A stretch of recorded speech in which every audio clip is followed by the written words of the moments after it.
For today's video, magluluto po tayo ng homemade xiao fan. Ang mga sangkap na ating gagamitin ay ang mga sumusunod.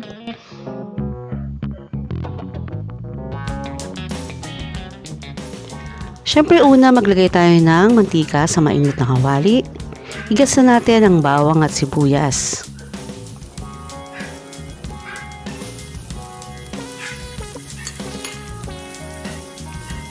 At pagkatapos ay ilagay natin ang giniling.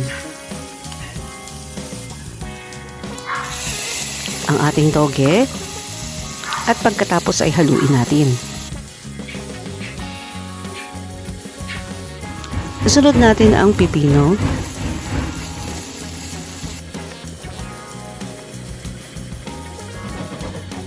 Carrots. At repolyo. Naglagay din po tayo dito ng kaunting toyo pampalasa at para mabigyan ng kaunting kulay yung ating kanin mamaya. So guys, yung mga ginamit naming sangkap dito ay depende po sa gusto naming sahog sa aming xiao fan. Depende din po sa inyo yan kung anong gusto nyo ilagay.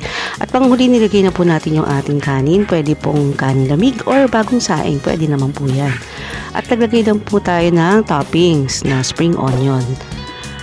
At ito na po yung ating homemade xiao fan. Sana po yung nagustuhan yung ating video for today. See ya!